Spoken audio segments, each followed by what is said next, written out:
Bienvenue à toutes et à tous dans Kana en aparté, c'est parti pour une nouvelle émission du podcast audio lancé par l'un des éditeurs historiques du manga en France, les éditions Kana. On se retrouve ici chaque semaine pour parler de manga dans deux types d'émissions, soit pour une demi-heure d'analyse et de discussion, ou soit pour une version longue des entretiens, soit une dizaine de minutes d'aparté en alternance, un coup l'un, un coup l'autre. Pensez surtout à activer les notifications et à mettre une petite note, un commentaire ou à partager l'émission autour de vous. Aujourd'hui, nous allons parler d'une œuvre de création adaptée de l'un des mangas, adapté de l'un des plus célèbres dessins animés plutôt, pas d'un manga des années 80, Capitaine Flamme, l'Empereur Éternel. Oui Maxime, Capitaine Flamme, c'est pas sorcier, hein, c'est un petit peu Il était une fois le futur et l'agence Tourisque, voilà. Alors c'est parti pour cette émission spatiale et inventive. Je suis Maxime Bender et je vous invite à poursuivre cette écoute avec Stéphanie Nunes, Mathieu Adman et Antonin Lacombe. Pour la première convention de SF au monde en 1967, c'est Capitaine Futur qui a reçu le premier prix. Mais là, ils apportent vraiment leur vision des choses avec les problématiques qui sont apparues 30 ans après dans nos sociétés. Ils dégagent un truc cool, en fait, t'as envie d'aller dans leur vaisseau et tout ça. Pour nous éclairer aujourd'hui, Antonin Lacombe, journaliste spécialisé BD, comics et manga, notamment pour les magazines Manga Kids, Japan Live ou Japan Max. Salut Antonin. Salut tout le monde. Mathieu Adman, chef de produit marketing aux éditions Kana, est également avec nous. Salut Mathieu. Salut capitaine. Et enfin Stéphanie Nunes, directrice de la communication des éditions Kana. Salut Stéphanie. Salut à tous. Alors dites-moi, après Albator, Goldorak et Senseiya, voici donc Capitaine Flamme. Capitaine Flamme, tu n'es pas de notre galaxie. Donc attendez. Vous pouvez l'avouer maintenant, hein, vous faites en fonction des génériques pour la collection Classics. Vous dites, c'est quoi vos génériques préférés ? Bon, on va faire cette BD là. On a le top générique des années 80 et on prend au pif en fait, à l'aveugle. Et hop, dès que ça tombe, on se dit allez go, on va choper les droits. Et voilà, hein, on va espérer que pour le futur, on en ait encore d'autres. Du coup, vous avez les droits du générique de Capitaine Flamme ? Tout à fait. En plus. En version numérique par contre seulement. Trop bien. Donc que utilisable sur le web, mais on a réussi à l'avoir parce que forcément, on en reparlera plus tard, mais Capitaine Flamme c'est ultra connu, transgénérationnel surtout pour le générique, parce que moi personnellement étant de 95, je ne connaissais que le générique et la tête du capitaine. Ça va te balancer ton âge là comme ça de manière aussi indécente. T'es en tête combien déjà ? Quelle année ? Cherche pas. Alors moi c'est pas compliqué, je suis de 76, voilà, et les souvenirs que j'avais de Capitaine Flamme, c'est le générique. Le Cyberlab, le vaisseau de Capitaine Flamme, les personnages, une grosse coloration orangée dans les graphismes. Et un cerveau qui vole. Voilà. Mais un cerveau qui vole, quand j'ai vu ça, j'ai fait mais what ? Pas d'histoire, je ne me rappelle absolument pas. Donc du coup l'année prochaine c'est Inspecteur Gadget, hein, c'est ça hein ? Ah j'adore. Alors Capitaine Flamme, de quoi ça parle ? C'est un album reboot de la saga qui met en scène Curtis Newton alias le Capitaine Flamme, ainsi que l'androïde Mala, le robot Krag, le professeur Simon et l'agent spécial Johan Landor. Sur la planète Denef, une épidémie fait des ravages dans la population et c'est donc à cet équipage de trouver une solution. Il faut trouver un remède et leur seule piste, ce sont ces quelques mots prononcés par un agent contaminé. L'Empereur Éternel. Rétrogration de l'espèce. Est-ce qu'ils vont parvenir à revenir sains et saufs de cette mission et à sauver tout le monde ? Telle est la clé de cette bande dessinée. Et juste avant que tu commences Antonin, parce que j'ai envie de te couper là, Déjà. Mais là où t'as raison, c'est qu'on ne se rappelait que du générique et pas de l'histoire, contrairement à d'autres titres qu'on a fait dans la collection Classics. Donc c'est pour ça que c'est un reboot, parce que traditionnellement ce sont des histoires totalement originales qui ont été faites, et là on a décidé plutôt de repartir sur une histoire entière et complète. Et je suis en train de tuer l'ordre, c'est ça ? Elle a tellement pas lu le runner. Non. En fait, l'idée, c'était... Oh, pardon. C'est vraiment ça. Il y a une volonté de réintroduire le personnage, parce qu'effectivement, au final, les gens avaient un...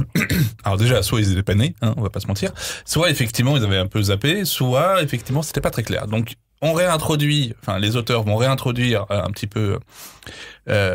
qui est Capitaine Flamme, qui est Curtis, voilà, qui est un petit peu son équipage, cette agence touristique intersidérale, et effectivement, voilà, ça c'est, et ils vont la repimper un petit peu, ça on va le décortiquer un petit peu au fur et à mesure. Ouais, parce qu'on n'est pas perdu, dès le début on te remet tout en place. De A à Z, tu n'as pas besoin de connaître Capitaine Flamme pour apprécier la bande dessinée. Absolument pas. Et l'intro est très bien faite, je trouve. C'est hyper rapide et efficace. C'est surtout que, comme le disait Stéphanie, pour le coup, c'est un reboot. Là où, autant sur Goldorak, c'est X années après, et ce qui est normalement un critère pour nous, pour la collection classique, c'est de pas refaire ce qui a déjà été fait en dessin animé.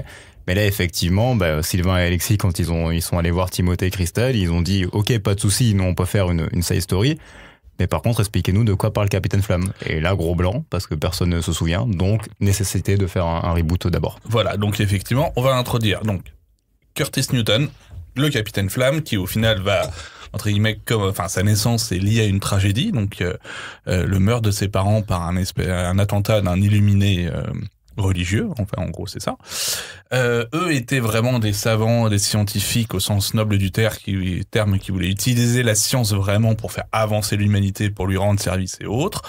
L'autre en face, il était là plutôt en mode obscurantisme en disant non mais moi mon bise faites pas trop d'éclat parce que on dit pas trop, donnez pas trop de conscience aux gens parce que moi je vais pouvoir les manipuler. Voilà, c'est un petit peu le discours qui sous-tend. Il leur envoie 3 missiles dans la figure, les parents ils y restent et entre guillemets, ils venaient de créer 2 entités, un androïde et un humanoïde, voilà, qui sont les 2 des 3 pères adoptifs de Curtis. On peut l'appeler Kurt, si tu veux. On peut l'appeler Kurt. On capte.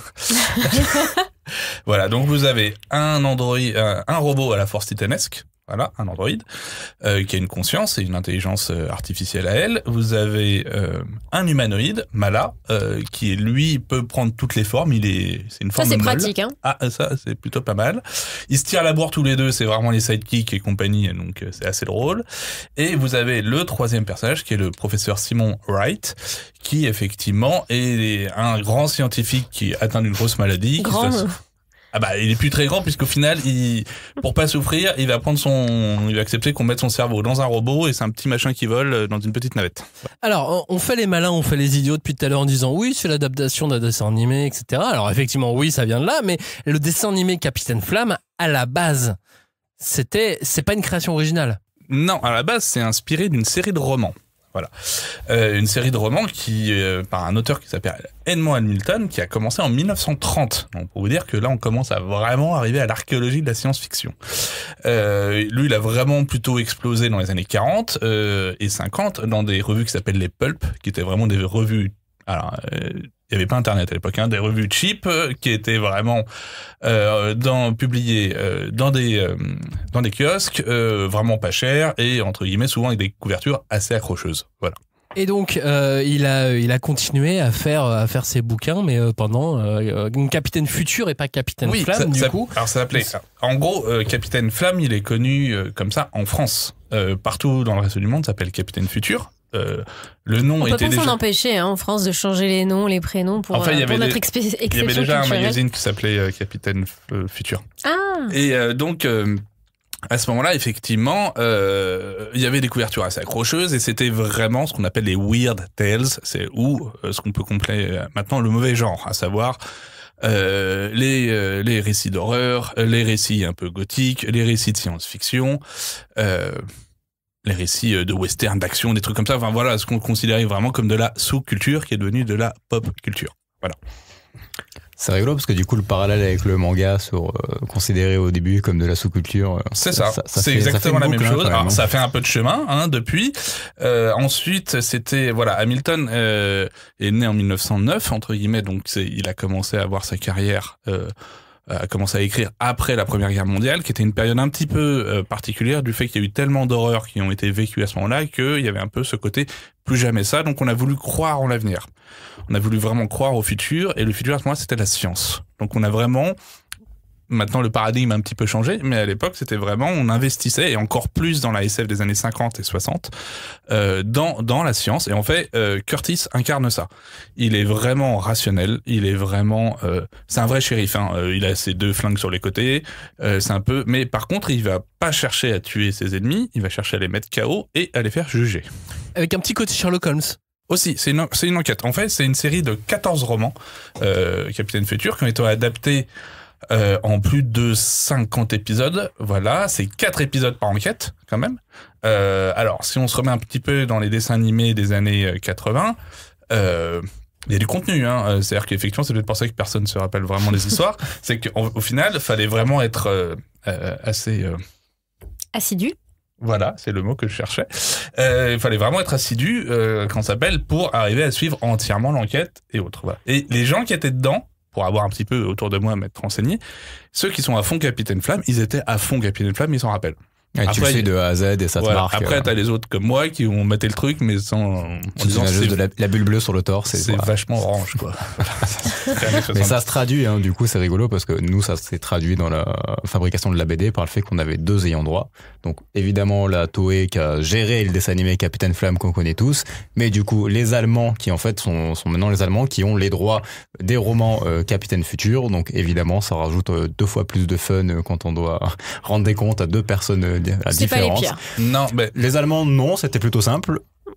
Par extension. On vous laisse deviner la suite. Dans le roman, tout est toujours un peu plus simple que, et là, que dans l'image. On va C'est dire ça. exactement ça. Alexis Talon, le dessinateur, quand je l'avais rencontré, m'avait expliqué que en Allemagne, Capitaine Flamme, c'est aussi important que pour nous Goldorak dans la hiérarchie, dans le premier triptyque, voilà. Et en fait, en France, Capitaine Flamme, c'est la première génération des dessins animés japonais qui sont arrivés avec Goldorak et Albator. On va en revenir un petit peu après. Ouais, parce que dans la collection Classics, Albator finalement est plus vieux que Capitaine Flamme, mais dans l'image qu'on en a en France, Capitaine Flamme est peut-être le plus old school. Ça, c'est graphiquement parlant, parce que ça aussi, on peut le dire. De toute la collection. Que dans le dessin animé, graphiquement parlant, Capitaine Flamme... C'est un peu daté. Ouais, mais c'est pour ça qu'on le revoit pas trop, le dessin animé Captain Flamme sur les plateformes t'as et tout ça. deux versions aussi d'Albator, ça a peut-être joué. Oui, t'as 76 et 78 et et 84. Voilà. Mais pour Capitaine Flamme, honnêtement, Cara Design, il est waouh. Tu sens qu'il a été envoyé...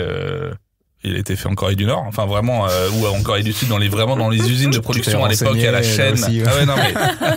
Non, c'est-à-dire que c'est vraiment, t'avais les intervallistes, et puis alors tout le reste, c'était balancé dans les studios pas chers en Asie du Sud-Est. Et en Corée du Nord aussi. Voilà. Ils avaient des ateliers. Lisez Shenzhen, clairement. le roman, la BD, voilà, de Guy Delisle. Voilà. Bon, bref. Voilà. Donc, le dessin animé était effectivement un peu daté graphiquement et autres. Ensuite, on a eu les générations qui ont suivi juste après avec Ulysse 31 et compagnie, mais ça, on verra. Il y a une vraie nostalgie qui est là, mais en même temps, il y a une ambiance. Et effectivement, c'est une SF vraiment particulière parce que ça va complètement... on va parler un peu des personnages, on va parler un petit peu de ce qu'il amène. Déjà, les noms, voilà, qu'ils utilisent. Donc, c'est quand même Curtis Newton. On va pas, je vais pas vous faire la référence. Je vais pas vous faire l'affront de la référence. Pour son mentor Simon Wright, donc Wright, ça veut quand même dire celui qui a raison, voilà. Et ouais, non mais c'est à chaque fois assez pensé. Je pensais que c'était le nom d'un gars connu comme Newton, quoi. Non, t'as Phoenix Wright, mais c'est un avocat. Ouais, c'est autre chose. C'est un autre délire. Ah ouais, okay. Il a raison aussi à la fin, mais. Et là, en fait, ce qui est intéressant, c'est qu'effectivement, c'est vraiment, ce sont des enquêtes, vraiment, ce que va vivre Flamme et son équipe. Et en gros, ils vont avancer au fur et à mesure. Et ça va être par des déductions rationnelles. Alors, il y a de la castagne aussi, ça va se taper dessus, il y a des pistes laser et tout ça. Mais en même temps, ils vont y arriver avec de la déduction et avec de la logique. Mais c'est le premier truc dans l'histoire qui, moi du coup pour le coup, j'étais vraiment un novice de Capitaine Flamme, parce que pas du tout de la génération, et j'ai jamais vu les dessins animés.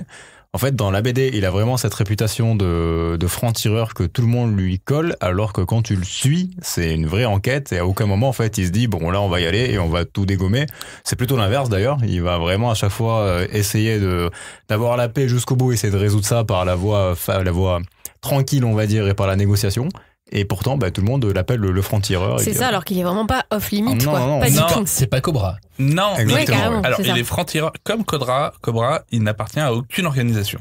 Il est indépendant. Et en fait... Ça m'a fait penser à Gardien de la Galaxie, un peu dans l'ambiance, le truc et tout ça. C'est ça, aussi. c'est un peu ça. Et puis ils sont cool. Enfin, franchement, le ouais, duo... c'est ça, en fait, ils dégagent un truc cool. En fait, t'as envie d'aller dans leur vaisseau et tout ça. L'équipage est atypique. Oui, il y a un Ouais. petit côté Flash Gordon aussi, ouais. Ouais, exactement. Le design du vaisseau, il est vachement emblématique. C'est comme celui du Lys 31 avec l'œil au milieu. C'est pareil. Pareil, tu vois. Alors là, en connaissant pas du tout l'univers, moi, si tu m'avais dit le Cyberlab avant que je commence à taffer du coup sur la BD, ça m'aurait vraiment rien dit. Vraiment, ça, à part ça le m'a générique et le Et le design du visuel. Est-ce que le personnage. visuel du vaisseau, ça te parlait? Bah, moi, ça Pas m'a du fait tout. penser à Star Wars, en vrai. Pas du tout. C'est Ça, on va y les- revenir Ouais, après. il y a un parce- Enfin, truc tu vois, après. les petits. Antonin, je tente un truc. C'est quoi du coup la licence suivante dans la collection Classics? Oh là là, J'ai il est tenté, fort, j'ai tenté. il est fort. Ouais, Ouais, je fort. sais qu'il y a des discussions autour de... Non, en fait, pour être tout à fait franc, il y a plein de pistes qui sont lancées, mais comme je pense Timothée et Christelle l'ont déjà dit en interview, en fait, le plus dur, c'est de réussir à avoir les contacts parce que c'est des choses qui ont maintenant 40 ans, donc faut retrouver Alors, qui sur avait Google, les droits. Nina Wallmark, mail. Et Donc après, il y a quand les auteurs meurent parfois, ça me prend aussi beaucoup plus de temps après pour faire la succession, qui gère quoi, qui gère qui, etc. Et comme on est pour basé d'autres sur licences. des dessins animés, à l'époque, tout n'a pas toujours été fait dans l'ordre des choses et dans les règles de l'art, donc ça complique encore plus Ça peut être les négociations, quoi. ou des coproductions entre Européens et Japonais, histoire de... Il y en a certains qui sont super motivés, super Et prêts. des Américains. Souvent, tu commences à Et des changer de Allemands, pays, on a vu qu'il y avait Simplifions les des choses, Allemands, c'est effectivement. compliqué. Mais tout ça pour dire que vous aurez des classiques, ça va pas s'arrêter parce que la collection a bien pris, elle a été super bien accueillie. Puis ça nous plaît aussi. Ouais, exactement. Si vous voulez, je connais un auteur qui s'appelle Masashi Kishimoto. Ça peut faire un super classique. Non, je vois pas. Non, ça vous dit Non, rien. je vois pas. Apparemment, il Il y est a un chaud truc pour à faire. écrire. Il y a un truc à faire. Je vous propose maintenant d'aller en aparté avec Sylvain Orenberg, le scénariste de Capitaine Flamme, l'Empereur éternel. On parle de sa BD, alors parlons avec lui. Salut Sylvain. Bonjour à vous. Bienvenue dans Cana en aparté. Bravo pour ton travail sur Capitaine Flamme. Puis merci beaucoup d'être avec nous sur cette émission pour répondre à nos questions. Est-ce que tu peux revenir en tout premier lieu sur la genèse de ce projet et sur le moment où tu t'es retrouvé impliqué dans Capitaine Flamme, impliqué dans cette bande dessinée? Alors le moment où je me suis trouvé impliqué, en fait, c'était en janvier 1980, quand j'ai vu, étant enfant pour la première fois, le premier épisode diffusé sur la télévision française dans Les Visiteurs du Mercredi, parce que c'est rapidement devenu mon dessin animé préféré à l'époque. Mais en ce qui concerne l'adaptation dont on parle maintenant, en fait, c'est assez amusant en fait comme histoire, parce que ça a commencé par un mail que j'ai envoyé en 2017 à la directrice des éditions Cana, Christelle Oulens, donc avant que la collection Cana Classique existe officiellement. Et en fait, j'ai envoyé un peu comme on envoie une bouteille à la mer, un message en lui disant Christelle, moi j'adore Capitaine Flamme, c'était mon dessin animé préféré, je pense qu'il y a vraiment matière à faire un reboot tout à fait contemporain et actuel. Qu'est-ce que t'en penses? Et j'avais en tête que la réponse allait être c'est une bonne idée, mais ce n'est pas possible. Et en fin de compte, Christelle me répond dans la foulée en me disant les grands esprits se rencontrent, je t'appelle demain. Et en fait, elle m'a parlé de la collection Cana Classique et elle m'a dit qu'elle aimait beaucoup l'idée. Et moi, j'ai fait une proposition de récit qui est un reboot de la première saison de l'animé. Elle m'a ensuite mis en contact avec Alexis Talon, que je connaissais pas à l'époque, qui est le dessinateur de notre adaptation de Capitaine Flamme. On s'est très, très bien entendu tout de suite, un dessinateur très talentueux. Et puis ensuite, on a fait notre proposition via les éditions Cana aux ayants droit Capitaine Flamme. Et puis, tout a été validé. Ça a pris plusieurs années, en fait, comme processus. Et puis, on a pu enfin démarrer notre adaptation. Eh ben, justement, Curtis a été élevé par 3 humanoïdes, 3 robots, 3 êtres, on va dire, construits, mais masculins. Et vous avez justement complètement réintroduit le personnage de Johan, qui était, entre guillemets, la femme de l'équipage, qui était un petit peu secondaire dans le dessin animé, et qui prend un tout autre rôle dans la bande dessinée. Oui, ça c'était un des aspects importants que moi je voulais absolument changer. C'est-à-dire qu'il y a des personnages comme Grak et Mala qui, dans notre adaptation, conservent plus ou moins le même profil psychologique que les personnages de l'animé. Le Capitaine Flamme, Curtis Newton, en apparence, il a le même profil psychologique, mais en fin de compte, on a beaucoup joué en fait sur le trauma original qui fait que le petit Curtis devient le Capitaine Flamme, c'est l'assassinat de ses parents. Donc ça a quand même pas mal bougé à ce niveau-là. Et puis le personnage qui a été complètement transformé, en effet, c'était Joan Landor, qui est en fait une agent spéciale de la police galactique et qui, dans l'animé, si ma mémoire est bonne, la première fois qu'on la voit apparaître, elle regarde le Capitaine Flamme arriver, elle rougit et puis elle susurre oh, « Capitaine Flamme ». Et évidemment, moi j'ai vraiment contrebalancé tout ce qui avait été établi sur ce personnage dans les années 80. C'est-à-dire qu'ici, Joan Landor, bah oui, c'est vraiment une agent spéciale de la police galactique, entraînée et qui, par rapport à Capitaine Flamme, qui est un scientifique et un aventurier, considère qu'il n'a rien à faire dans une mission officielle organisée par les autorités galactiques, et au départ s'oppose même à partir en mission avec lui, considérant que c'est un renégat et que c'est absolument pas logique et souhaitable qu'un homme comme ça parte en mission avec elle. Elle considère qu'il n'est pas du tout à la hauteur et qu'il pourrait être potentiellement dangereux. Donc on change complètement de registre par rapport à Johan, et on en fait, à mon sens, un personnage complètement contemporain qui va tenir tête au Capitaine Flamme, même si au bout du compte, ils vont devoir quand même surmonter leurs différences et leurs défiances et essayer de travailler ensemble pour mener à bien la mission qu'on leur a confiée. On espère que le succès sera au rendez-vous pour que vous puissiez enchaîner avec d'autres tomes. Merci beaucoup Sylvain du temps que tu nous as accordé. Merci à vous, c'était un plaisir, et puis à bientôt.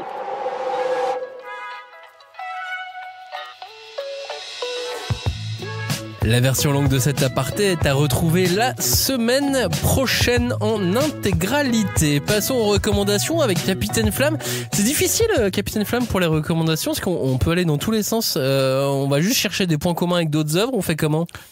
Je pense que la trame de la collection Classics, c'est vraiment la colonne vertébrale de tout ça. En fait, il y a forcément un côté nostalgie qui est là pour un peu toute la génération un peu plus ancienne, et en même temps, il y a une vraie transmission des valeurs et une transmission un petit peu de tout ce plaisir qu'on a eu à grandir avec ces émissions-là. Moi, je placerais peut-être Albator dans la collection classique, son premier lieu pour relier avec Capitaine. C'est les liens les plus évidents, un héros charismatique, l'espace, un vaisseau. Moi je dirais même l'Albator d'Alquier, en fait. Ouais, bien sûr, c'est celui-ci, ouais. Parce qu'il est, même graphiquement, entre guillemets, et lui, il avait toute une démarche pour rester dans les mêmes tons, les mêmes tonalités que le Cellulo et compagnie, voilà. Là où le Goldorak, il est un peu plus sombre, il est un peu plus adulte, il y a un peu plus de questionnement sur l'après Goldorak et comment Actarus se repose 40 milliards de questions en se disant que j'ai quand même massacré le monde, voilà. Bon. C'est une autre vision, c'est une autre proposition en fait. Bien sûr. Et ce qui est assez fort aussi dans cette collection classique, parce qu'effectivement c'est transgénérationnel, mais il faut quand même avoir envie de rentrer dedans, parce que moi la première fois qu'on m'a dit tiens, il faut que tu lises Goldorak.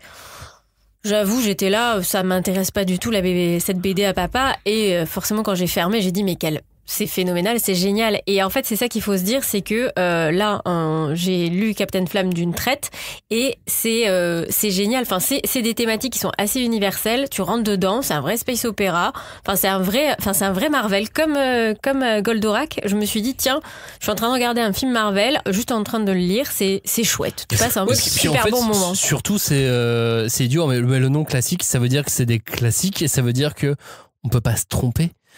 Oui, c'est une valeur sûre, c'est des valeurs. Après, en fait, quand je lis le Albator de Jérôme Alquier, en fait, il y a rien de plus à dire, c'est ça. Après, ce qui est bien, c'est que c'est en plus revisité, et c'est par des gens passionnés, en fait. Et ils veulent transmettre tout, entre guillemets, un peu naïvement, tout l'amour qu'ils ont eu, mais en même temps, tout le plaisir qu'ils ont ressenti à regarder. Et adoubé par le Japon aussi. Donc ça veut dire que, comme tu disais, Maxime, il y a vraiment on ne fait pas n'importe quoi, on respecte les codes, on respecte l'héritage et ce qui aurait pu être transmis. Donc, valeur sûre, quoi. Et troisième élément, actuel. Du coup, ils refont pas juste la BD d'époque. Vous apprenez le dessin animé, on vous le met en format BD. Ils apportent comme on avait à l'époque, hein. Voilà. Mais là, ils apportent vraiment leur vision des choses avec les problématiques qui sont apparues 30 ans après dans nos sociétés et qui collent très bien en fait aux univers, parce que pour la plupart ils avaient quand même des problématiques assez avant-gardistes. Et sans franciser les noms. Oui, c'est complètement réactualisé et autres, et c'est vrai que c'est des nouvelles visions, des visions qui viennent de France, d'Europe et un peu lointaine du Japon, là où ça a été conçu. Donc il y a en même temps un autre prisme qui est là, et c'est ça qui est aussi intéressant, c'est-à-dire que c'est aussi des bandes dessinées qui sont faites pour le public français, pas que mais entre guillemets, à la base, c'est un peu des Français qui parlent à des Français à travers des licences japonaises. Et je trouve que c'est intéressant aussi parce que là, je regardais pendant l'aparté, mais Captain Future, c'est pas vraiment traduit en français. J'ai juste vu le tome 1 dans les éditions Le Bélial, c'est ça. Mais j'ai pas vu les autres tomes. Alors, j'ai cherché très rapidement, mais donc ça permet que Captain Flamme, c'est la seule... la bande dessinée, ça va être le seul moyen d'avoir l'histoire, en tout cas, pas quasi complète, loin de là, mais... Il y a que les premiers ou les 2 premiers tomes qui sont sortis en français, effectivement, alors que vous pouvez trouver l'intégralité en anglais et en allemand, il y a pas de problème. c'est pas encore ça. Peut-être que ça va prendre. Après, la SF des années 60, si vous avez l'occasion de vous plonger dedans, on a un auteur français. Le nom n'est pas du tout français, mais il s'appelle Stéphane Wuhl. Allez-y, parce que c'est vraiment limpide. Ça se lit très bien, c'est très facile à lire. Star Trek, on va pas se mentir, c'est quand même aussi une des références un peu... Et alors, le truc qui rassemble Star Trek et Capitaine Futur, c'est la résolution des problèmes. Là où, dans beaucoup de science-fiction actuelle, on va résoudre les problèmes en se foutant sur la tronche. Avec de la casse. Et en créant d'autres. Star Trek, c'est le règne de la diplomatie pour résoudre les problèmes, et c'est quelque chose qu'on retrouve aussi dans Capitaine Flamme. Complètement. Entre Curtis et Spock, il y a quand même beaucoup de points communs. La découverte des créatures, enfin des extraterrestres ou des nouvelles civilisations, ou des nouvelles formes de vie, voilà, autour. Savoir aussi quand même le succès de Capitaine Futur. Pour la première convention de SF au monde en 1967, c'est Capitaine Futur qui a reçu le premier prix. Voilà. Donc c'est vraiment pour dire que c'est quelque chose d'important. En même temps, Hamilton a été un des scénaristes de DC sur Superman. Donc il avait déjà mis pas mal de ça aussi dans Capitaine Futur. Et c'est là où il a influencé l'émission de la semaine dernière, Behind the Supermarket. Il y a des fortes chances. Non mais tu rigoles, mais par contre c'est rigolo parce qu'en écoutant Sylvain et avec le héros traumatisé qui se construit sur le trauma de ses parents, tu penses direct à Bruce Wayne en fait. Bien sûr. Savoir qu'il a travaillé chez DC à l'époque, t'as quand même un lien évident qui se fait, quoi. Et puis il y avait autre chose que tu avais remarqué aussi, Antonin, dans les recos, c'est que on peut totalement se diriger vers Astro, vers Atom The Beginning, Astro Robot. Exactement. Ça là-dessus, c'est entre guillemets la foi dans la science au Japon. Ça c'est par Tezuka, ça c'est complètement concrétisé dans Astro. Astro, Classics. Je dis ça comme ça par hasard, bien et je vais changer d'enquête. Moi j'aimerais beaucoup en tout cas. Pour finir cette émission, Antonin, allons vers l'infini et l'au-delà, ouais. Là vraiment, c'est vraiment issu de la génération Star Wars. Voilà, Star Wars qui est sorti à la fin des années 80 a vraiment réintroduit, ou plutôt introduit de façon tout court au cinéma, visuellement parlant, la science-fiction qui était d'abord des récits comme on l'a dit, des récits de guerre, des récits qui avaient pas bonne réputation, hein. C'est exactement comme la fantasy, hein. Le Seigneur des Anneaux, honnêtement, avant les films de Peter Jackson, on vous jetait des cailloux quand vous disiez que vous aviez lu Le Seigneur des Anneaux, quoi, hein. Bon. Et donc là, vraiment, il y a eu une science-fiction visuelle qui est née, ça a donné des petits, effectivement, on a eu après Ulysse 31, Capitaine Flamme, c'est vraiment une expression japonaise de la SF et du space opéra. Donc le space opéra, c'est vraiment le gigantisme, entre guillemets, intersidéral, voilà, avec, entre guillemets, ça vient de l'opéra. L'opéra, c'était vraiment le cinéma avant l'heure. Voilà. Et comment est-ce qu'on porte, entre guillemets, cette espèce de récit époustouflant où on met tout ce qu'on peut dedans, de la musique, des sons, des effets spéciaux. Faut que ça soit grandiose. Voilà. C'est grandiose. Je pense que effectivement, t'as résumé, Mathieu, le sujet. Quel marketeur, punchline direct là. J'adore Star Wars. Et le reboot est grandiose. Donc le reboot en BD de Capitaine Flamme, l'empereur éternel d'Alexis Talon et Sylvain Runberg, c'est en librairie depuis la fin du mois de septembre. Avec son édition collector. En édition donc collector, avec combien ? Beaucoup. Il y en aura, mais quand même, ne pas traîner quand même. C'est le principe d'un collector, hein. Et c'est donc disponible partout, comme tout le reste des BD de la collection Classics, Albator, Senseiya et Goldorak. Merci à tous pour votre écoute, et puis n'oubliez pas un commentaire, une note ou des petites étoiles, c'est toujours encourageant. Puis n'oubliez pas non plus de vous abonner à l'émission. Merci de nous avoir écoutés, salut à tous. Merci. Salut. Capitaine. Merci.